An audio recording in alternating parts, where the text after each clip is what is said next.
Capítulo 16.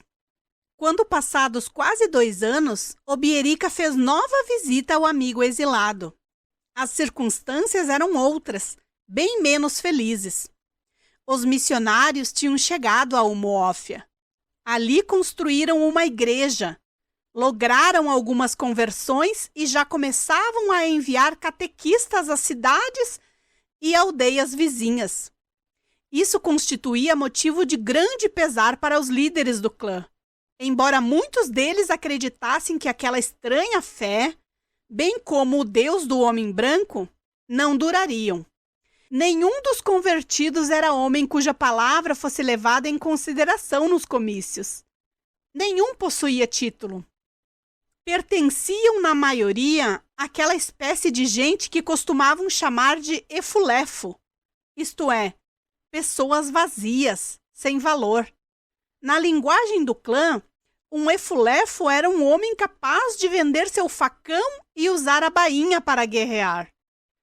Tielo, a sacerdotisa de Agbala, chamara os convertidos de excrementos da tribo, e a nova fé para ela era um cachorro raivoso que viera devorar os excrementos. O motivo da segunda visita de Obierica ao Conco fora o súbito aparecimento do filho deste último, Nuoye, entre os missionários de Umuofia. "O que é que você está fazendo no meio deles?" perguntara Obierica quando, após muitas dificuldades, os missionários lhe deram permissão para falar com o rapaz. "Eu sou um deles", replicara Nuoye. "Como vai seu pai?" indagara Obierica sem que lhe ocorresse coisa melhor a dizer. "Não sei. Ele não é meu pai", replicara Nuoye com ar infeliz. Por isso Obierica fora a Ambanta visitar o amigo. Verificou, porém, que o Conco não desejava falar sobre o caso de Nuoye. Somente através da mãe do rapaz é que conseguiu saber alguns fragmentos da história. A chegada dos missionários causara considerável agitação na aldeia de Mbanta.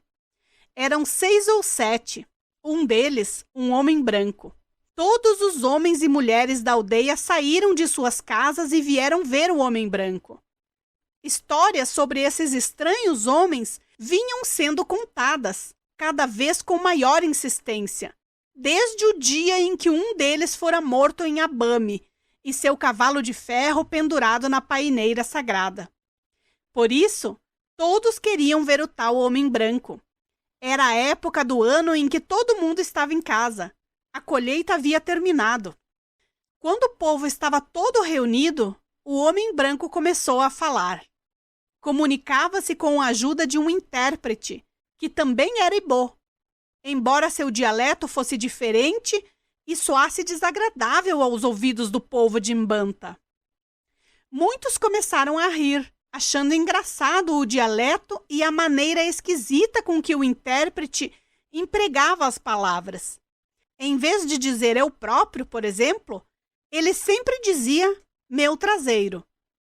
No entanto, tinha uma presença dominante e os homens da tribo o escutaram. Disse-lhes que era um deles, como podiam comprovar pela cor de sua pele e pelo modo de falar, que os outros 4 homens negros também eram irmãos de todos os que ali estavam, embora um deles não falasse Ibô, que o homem branco também era um irmão, porque todos eram filhos de Deus. E então começou a lhes falar sobre esse novo Deus, Criador do mundo inteiro e de todos os homens e mulheres. Disse-lhes que eles adoravam falsos deuses, deuses de madeira e de pedra. E essas palavras provocaram um forte murmúrio no meio da multidão.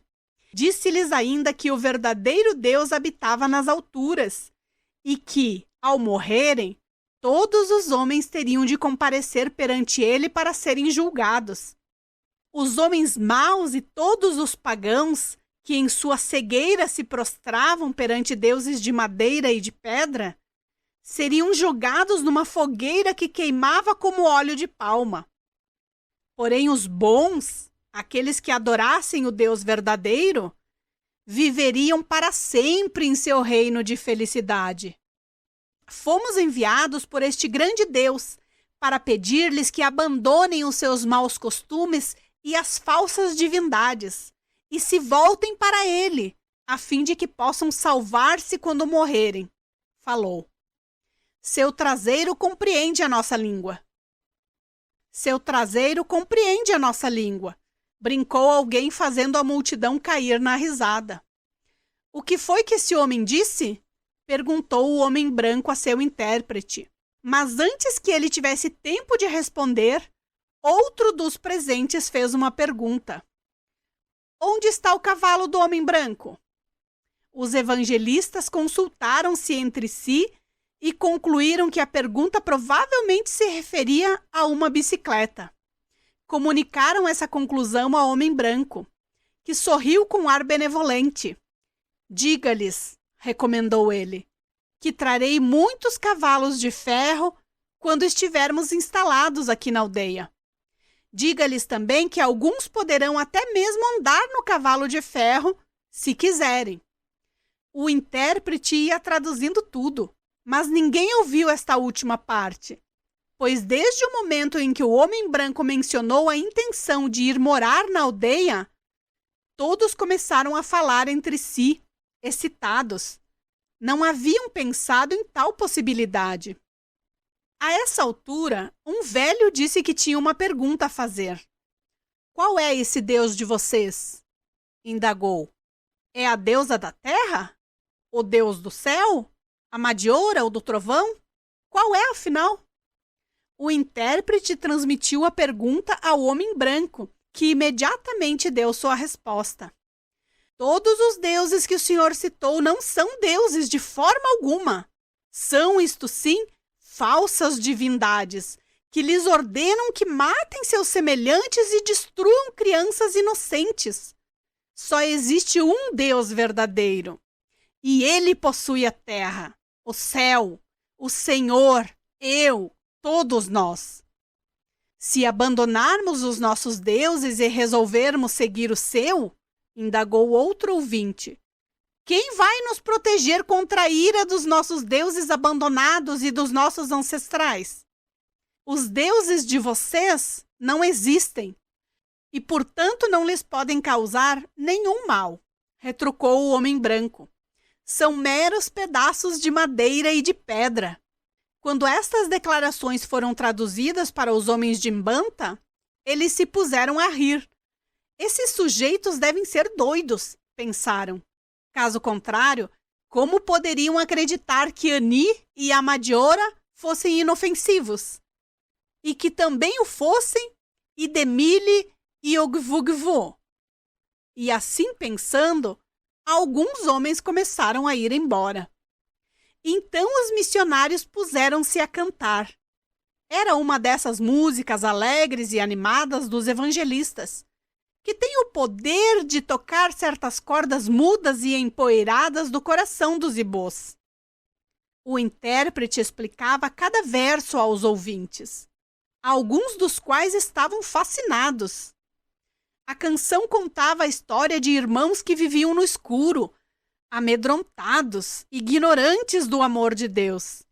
Falava sobre uma ovelha perdida nos montes, longe da casa de Deus e dos afetuosos cuidados do pastor.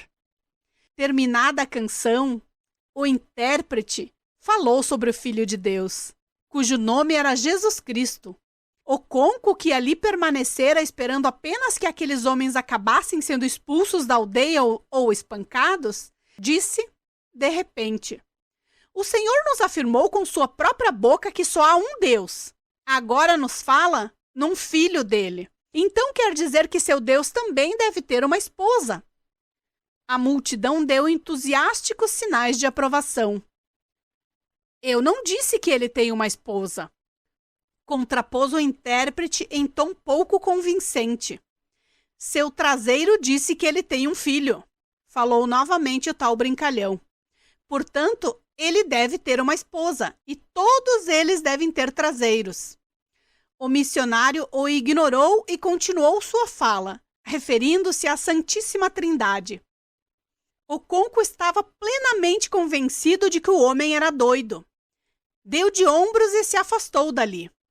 para ir sangrar o seu vinho de palma da tarde. Entretanto, ficara entre os presentes um rapazola que estava empolgado. Seu nome era Nuoiê, o primeiro filho de Oconco. Não foi a estranha lógica da trindade que o cativou, pois não tinha entendido nada daquilo. Foi a poesia da nova religião, algo que se sentia na medula. O hino que falava nos irmãos que viviam no escuro, com medo.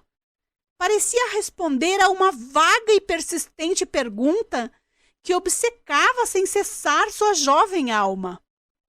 A indagação sobre os gêmeos chorando no mato e sobre a morte de Equiméfona. Sentira-se aliviado por dentro à medida que o hino jorrava sobre sua alma ressequida. As palavras do hino eram como gotas de chuva gelada se derretendo no seco céu da boca da terra, arquejante de calor. A mente do imaturo Nuoiê estava confusa demais.